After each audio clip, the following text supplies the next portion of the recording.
Assalamualaikum warahmatullahi wabarakatuh. Jumpa lagi dalam Busta Ramadan terbitan Think Quran. Tuan-tuan yang dirahmati Allah, kita telah sampai pada suratul Fil, di mana Allah Subhanahu wa taala berfirman ba'da a'udzu billahi minasyaitonir rajim. Bismillahirrahmanirrahim. Alam tara kaifa fa'ala rabbuka bi ashabil fil. Tidakkah kamu lihat, kamu renungi peristiwa satu ketika dahulu Allah jadikan kepada tentera bergajah Raja Abrahah dengan gajah-gajahnya yang ketika itu datang untuk menyerang Mekah dan Kaabah. Alam yaj'al kaidahum fi tadlil. Tidakkah kamu lihat bagaimana mereka, Allah jadikan tipu daya mereka itu dalam kesesatan. Maksudnya mereka datang nak meruntuhkan Kaabah, nak memusnahkan Mekah, tetapi akhirnya mereka yang musnah. Wa arsala alaihim tayran ababil. Lalu Allah mengirimkan kepada mereka burung-burung kecil yang datang berbondong-bondong, yang datang begitu banyak. Tarmihim bihijaratin min sijil. Burung-burung itu melemparkan mereka daripada batu yang dibakar. Ada setengah ulama mengatakan batu daripada api neraka Jahannam ataupun batu daripada api neraka dilemparkan ke atas mereka. Walaupun batu itu kecil-kecil daripada burung yang kecil-kecil, tetapi batu daripada neraka. Apa yang jadi kepada tentera ini? Faja'alahum ka'asfim ma'kul. Sehingga mereka jadi seperti mana daun kayu yang dimakan ulat. Berlubang-lubang, habis, mati, mayat bergelimpangan. Dengan gajah-gajah dia pun sekali mati. Sadaqallahul azim. Berikan kepada kita satu pengajaran. Satu pengajaran besar tentang bagaimana satu ketika dahulu ada seorang pemimpin raja yang namanya Raja Abrahah.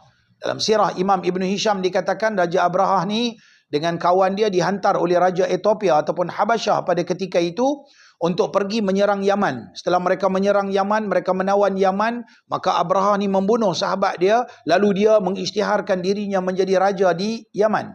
Ketika dia menjadi raja di Yaman, dia melihat masyarakat Arab ketika itu lebih suka pergi ke Mekah untuk berdagang, untuk bertukar-tukar perniagaan, dan ketika itu Mekah menjadi pusat perdagangan dunia ataupun antarabangsa. Raja Abrahah ni rasa iri hati, dia tak mau, dia nak supaya orang mai ke negara dia untuk melabur, untuk mengembangkan ekonomi di negara dia dan sebagainya. Akhirnya Raja Abrahah dengan tenteranya yang bergajah yang dikatakan mempunyai ketenteraan yang luar biasa, datang dengan gajahnya. Kalau orang lain naik kuda, naik unta, dia naik gajah. Kalau kuda tu gajah dia pijak sekali mati gitu ya.